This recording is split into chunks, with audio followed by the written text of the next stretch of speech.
Hello everyone. आज हम simple भाषा में लॉ ऑफ टॉर्ट्स का मतलब क्या है ये जानेंगे और फिर हमारा जो मेन डिस्कशन का पॉइंट रहेगा वो है general conditions of liability under torts. तो वो हम आगे देखेंगे। पहले हम ये समझते हैं कि टॉर्ट्स लॉ क्या होता है। तो मेनी टाइम स्टूडेंट्स ये पूछते हैं कि हमारे पास क्रिमिनल लॉ है, कॉन्ट्रैक्ट लॉ है, क्रिमिनल लॉ है, कॉन्स्टिट्यूशनल लॉ है, फिर भी हमें टॉर्ट्स लॉ की ज़रूरत क्यों है। तो इसे हम एक सिंपल एग्जांपल से समझते हैं। तुम किसी एक मॉल में जाते हो और वहाँ का फ्लोर वेट होता है। वहाँ पे कोई साइन बोर्ड नहीं है, ना वहाँ पे कोई वार्निंग दी गई है, और तुम्हारा पैर फिसलता है और तुम गिर जाते हो। गिरने के बाद तुम्हें इंजरी होती है। तुमने ना मॉल के साथ कोई कॉन्ट्रैक्ट साइन किया है, ना ही मॉल की साइड से जो एक्ट हुआ है वो एकदम ऐसे सीवियर क्रिमिनल एक्ट है। तो ना ही तुम कॉन्ट्रैक्ट लॉ के अंदर, ना ही तुम क्रिमिनल लॉ के अंदर कुछ रेमेडी मांग सकते हो। तो यहाँ पे इम्पॉर्टेंट रोल प्ले करता है अपना लॉ ऑफ टॉर्ट्स। तो तुम लॉ ऑफ टॉर्ट्स के अंदर मॉल को लायबल हेल्ड कर सकते हो और उनसे रेमेडी वहाँ उनसे तुम डैमेजेस मांग सकते हो। तो जो सिंपल वर्ड्स में देखा जाए तो जो डेली इंसिडेंट्स होते हैं, जैसे कि एक्सीडेंट, इंजरीज़, नेबर डिस्प्यूट्स होते हैं, कुछ केसेस होते हैं नेग्लिजेंस के, केयरलेसनेस के, जो अदर लॉज के अंदर कवर नहीं किए जाते हैं, वो हम सिंपली टॉर्ट्स के अंदर कवर कर सकते हैं। टॉर्ट्स के अंदर हम उसके लिए रेमेडीज़ मांग सकते हैं। तो जो टॉर्ट है वो एक सिविल रॉन्ग होता है और कोर्ट उसके लिए रेमेडी देता है in the form of damage. तो ये डैमेजेस जो होते हैं वो अनलिक्विडेटेड डैमेज होता है। अनलिक्विडेटेड डैमेज मतलब वो प्री डिफाइंड नहीं होता है, वो कोर्ट बाद में डिसाइड करता है कितना डैमेज तुम्हें देना है, डैमेजेस तुम्हें देने हैं। तो अगर हम प्रॉपर एकेडमिक भाषा में बोले तो ये जो टॉर्ट लॉ है पूरा एक प्रिंसिपल पे बेस्ड है। उसका पूरा फाउंडेशन इसी प्रिंसिपल पे है। जो वो प्रिंसिपल है, no one has a right to injure another intentionally or even innocently. और हम इंडिया में देखा जाए तो लिमिटेशंस एक्ट 1963 के अंदर उसका जो डिफिनेशन सेक्शंस है, सेक्शन 2 क्लॉज एम, उसमें टॉर्ट की डेफिनेशन दी गई है। और उस डेफिनेशन के अंडर टॉर्ट को बोला गया है कि tort is a civil wrong which is not exclusively breach of contract or breach of trust. तो टॉर्ट एक सिविल रॉन्ग है और इसके लिए तुम्हें डैमेजेस के फॉर्म में रेमेडी मिलेगी। तो हम आगे जाके जनरल कंडीशंस ऑफ लायबिलिटी देखेंगे। तो ये क्या हो, अगर कोई डिफेंडेंट है वो तुम्हें डैमेज कॉज करता है, तो उसने जो डैमेज कॉज किया है वो टॉर्ट लॉ के अंदर आएगा कि नहीं, ये देखने के लिए कुछ कंडीशंस होती है जिसको हम in general conditions of liability में देखेंगे। तो 3 इम्पॉर्टेंट कंडीशंस है, wrongful act, legal damage, legal remedy. ये तीनों कंडीशंस जो है वो डिसाइड करेंगी कि हमारा जो डिफेंडेंट है वो लायबल है या नहीं। तो फर्स्ट है रॉन्गफुल एक्ट। इसको हम अब अच्छे से देखते हैं। तो wrongful act means the violation of legal right. Means जब भी कोई लीगल राइट वायलेट होगा तभी उसे रॉन्गफुल एक्ट माना जाएगा। और ऐसा लीगल राइट वायलेट होने के बाद ही तुम्हें क्या मिलेगी, रेमेडी टॉर्ट लॉ के अंदर मिलेगी। अगर तुम्हारा कोई रिलीजियस राइट होगा, कोई मॉरल राइट होगा, वो वायलेट हुआ तो तुम्हें टॉर्ट्स लॉ के अंदर उसे रॉन्गफुल एक्ट नहीं बोला जाएगा और तुम्हें रेमेडी नहीं मिलेगी। तो इसे हम एक सिंपल एग्जांपल से समझते हैं। तुम एक रास्ते से जा रहे हो और कोई तुम्हारा रास्ता क्या करता है, ब्लॉक कर देता है। तो तुम्हारा जो एक्सेस है तुम्हारे घर की तरफ जाने का वो बंद हो जाता है, इसलिए तुम्हारा जो लीगल राइट है वो वायलेट होता है। तो ये रॉन्गफुल एक्ट कहा जाएगा और उस डिफेंडेंट को हेल्ड किया जाएगा और तुम्हें रेमेडी मिलेगी क्योंकि तुम्हारा यहाँ पे लीगल राइट वायलेट हुआ है। सेम कंडीशंस, अगर कोई तुम्हें मेयरली सिर्फ इंसल्ट करे तुम्हारा या फिर सोशली कुछ बोल दे, तो इसे तुम ये नहीं बोलोगे कि तुम्हारा लीगल राइट वायलेट हुआ है। तो इसलिए तुम्हें टॉर्ट के अंदर इसके लिए कोई रेमेडी नहीं मिलेगी। तो टॉर्ट के अंदर रेमेडी चाहिए तो तुम्हें सिर्फ एंड सिर्फ तुम्हारा जो लीगल राइट है वो वायलेट होना चाहिए।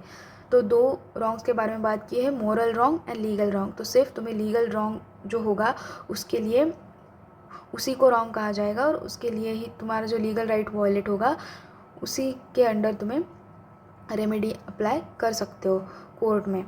फिर ये सब पढ़ के हम एक प्रिंसिपल ड्रॉ कर सकते हैं कि every tort is a civil wrong but not every civil wrong is a tort.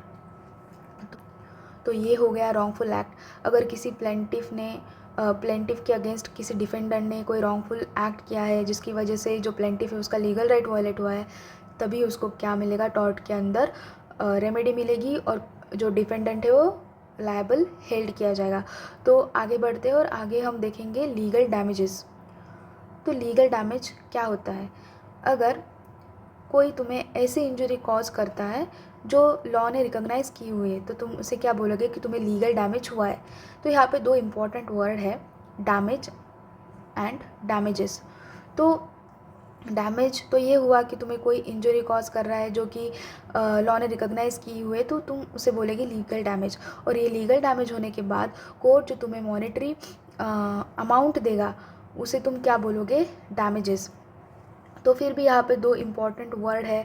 तो कंपनसेशन क्या होता है, तो उसे हम समझते हैं कि एक देखा जाए तो एक पिज़्ज़ा है और एक बड़ा सा पिज़्ज़ा है और इसके ये बहुत सारे स्लाइसेस हैं। जो ये पूरा पिज़्ज़ा है इसे हम क्या बोलेंगे, कंपनसेशन। और ये इसका जो छोटा सा स्लाइस है इसे हम क्या बोलेंगे, ये डैमेज। इसे हम क्या बोलेंगे, डैमेजेस। तो और ये जो पूरा पिज़्ज़ा है रिमेनिंग, उसे मतलब डैमेजेस जो है कंपनसेशन का ही एक छोटा सा पार्ट है। तो ये है कंपनसेशन और ये है डैमेजेस।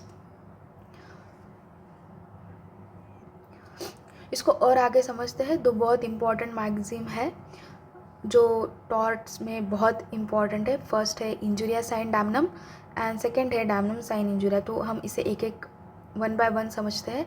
तो हम पहले समझते हैं कि इंजुरिया साइन डैमनम क्या होता है। तो इंजुरिया साइन डैमनम का मतलब जो होता है कि violation of legal right without actual damage. मतलब तुम्हारा लीगल राइट तो वायलेट होता है बट तुम्हें एक्चुअल में कोई फाइनेंशियल लॉस नहीं होगा। तो अगर ऐसा कोई एक्ट तुम्हारे साथ हुआ है तो तुम क्या टॉर्ट्स लॉ के अंदर रेमेडी मांग सकते हो। तो हम उसे एक केस से समझते हैं। तो केस का नाम है एशबी वर्सेस वाइट। तो एशबी वर्सेस वाइट 1703 का एक केस है। इसमें एशबी जो होता है वो वोटर होता है और वो जब वोटिंग करने जाता है वहाँ का जो रिटर्निंग ऑफिसर होता है, लाइक इलेक्शन का जो ऑफिसर होता है, वो उसे वोट करने से रोकता है। बट और एक इंटरेस्टिंग फैक्ट ये होता है कि ये जिसको वोट करने जा रहा होता है वो कैंडिडेट बाद में जीत जाता है, बट इसको वोट करने नहीं दिया गया था। तो कोर्ट में जब ये मैटर जाता है तो कोर्ट ये बोलता है कि इसको कोई फाइनेंशियल लॉस तो नहीं हुआ है पर इसका जो लीगल राइट टू वोट था ये वॉयलेट हुआ है और इसलिए ये टॉर्ट्स के अंदर कवर किया जाएगा एंड इससे एशबी को जो है वो टॉर्ट के अंदर रेमेडी मिलेगी। तो ये हो गया फर्स्ट मैगज़ीन इंजुरिया साइन डैमनम। तो हम सेकेंड मैगज़ीन देखेंगे अब, डैमनम साइन। डैमनम साइन इंजुरिया का मतलब ये होता है कि तुम्हें तो डैमेज हुआ है, तुम्हें फाइनेंशियल लॉस हुआ है, बट तुम्हारा कोई लीगल राइट क्या है, वॉयलेट नहीं हुआ है। तो ऐसे केस में क्या तुम्हें टॉर्ट्स के अंदर लीगल रेमेडी मिलेगी, कोई रेमेडी मिलेगी। तो ये हम एक केस से समझते हैं, बहुत ही फेमस केस है, ग्लूकोस्टर ग्रामर स्कूल का केस है जो 1410 में हुआ था। तो एक ग्रामर स्कूल बहुत दिनों से चल रहा होता है, उसके बाजू में एक अलग ग्रामर स्कूल ओपन हो जाता है। तो यहाँ के जो बच्चे होते हैं वो दूसरे स्कूल में एडमिशन मतलब वहाँ पे जाने लगते हैं पढ़ने के लिए। तो इस ग्रामर स्कूल का ये बोलना होता है कि ये इस वजह से हमारा जो है फाइनेंशियल लॉस हो रहा है। तो कोर्ट ये हेल्ड करता है कि किसी का जो कंपटीशन है, किसी के कंपटीशन की वजह से, बिजनेस करने की वजह से अगर तुम्हें कोई फाइनेंशियल लॉस होता है तो ये टॉर्ट के अंदर नहीं आ सकता है। Mayor financial loss without violation of legal right is not actionable, hence उन्हें कोई भी डैमेजेस नहीं मिले। तो सेकेंड केस है, इंडिया की केस है, उषाबेन वर्सेस भाग्यलक्ष्मी चित्र मंदिर। ये भी बहुत फेमस केस है, वो जो 1978 में हुई थी। इस केस के अंदर जो प्लेंटिफ है वो एक जय संतोषी माँ नाम से एक मूवी आता है, उसका जो उसको रोकने के लिए इन कोर्ट से इंजंक्शन मांगता है। तो वो बोलता है इसकी वजह से मेरी जो रिलीजियस सेंटिमेंट्स है वो हर्ट हो रहा है। तो कोर्ट ने कहा कि mere hurting of religious feeling cannot amount to the legal injury under the tort law. तो तुम्हारा इसमें कोई लीगल राइट वायलेट नहीं हुआ है तो तुम्हें यहाँ पे कोई भी रेमेडी नहीं मिलेगी। तो ये हो गया लीगल डैमेज। फिर हम नेक्स्ट पॉइंट की तरफ जाते हैं, जो थर्ड कंडीशन है किसी भी डिफेंडेंट को वो लायबल है या नहीं ये देखने के लिए। तो थर्ड कंडीशन है लीगल रेमेडी। एक बहुत इंपॉर्टेंट मैक्सिम है ubi jus ibi remedium, where there is right there is remedy. मतलब जहाँ पे राइट होगा वहाँ पे, और वो राइट वायलेट होने के बाद वहाँ पे तुम्हें रेमेडी ज़रूर मिलेगी। तो टॉर्ट लॉ के अंदर जो रेमेडी होती है वो in the form of damages या फिर कंपनसेशन के फॉर्म में मिलती है, जो हमने ऑलरेडी देख चुके हैं। तो हम कंक्लूड ये कर सकते हैं कि टॉर्ट जो है एक सिविल रॉन्ग होता है, और इसके लिए तुम्हें रेमेडी के फॉर्म में अनलिक्विडेटेड डैमेजेस मिलते हैं। फिर अगर किसी डिफेंडेंट की तुम्हें लायबिलिटी चेक करनी है, वो लायबल है या नहीं, तो तुम्हें 3 कंडीशंस देखनी पड़ती है। एक तो होता है रॉन्गफुल एक्ट, अगर तुम्हारा लीगल राइट वॉयलेट होता है तभी उस एक्ट की वजह से तभी उसको रॉन्गफुल एक्ट कहा जाएगा। बाकी अदर एक्ट्स, बाकी जो तुम्हारे राइट्स वॉयलेट होंगे वो तुम टॉर्ट के अंदर नहीं कवर कर सकते। फिर डैमेजेस को देखा, लीगल डैमेज क्या होता है, जैसे कि जो एक इंजरी हुई है और वो लॉ ने रिकॉग्नाइज़ की है तो उसे हम लीगल डैमेज बोल सकते हैं। उसमें तो हमने इम्पॉर्टेंट मैगजीन देखे हैं, injuria sine damnum and damnum sine injuria. ये भी बहुत इंपॉर्टेंट मैगजीन्स है कि अगर तुम्हारा राइट वॉयलेट होता है बट तुम्हें फाइनेंशियल लॉस नहीं होता है तो तुम टॉर्ट के अंदर रेमेडी मांग सकते हो या नहीं। या फिर तुम्हें फाइनेंशियल लॉस तो हुआ है बट तुम्हारा कोई लीगल राइट नहीं वॉयलेट हुआ, तो क्या तुम टॉर्ट्स के अंदर रेमेडी मांग सकते हो। ऐसे बहुत इंपॉर्टेंट पॉइंट ये 2 मैगजीन कवर करते हैं। फिर हमने उबीजस इबी रेमेडियम देखा, जिसका मतलब होता है कि जहाँ पे राइट है वहाँ पे रेमेडी ज़रूर होगी। तो ये हो गया पूरा law of torts and general conditions. तो मिलते हैं नेक्स्ट क्लास में।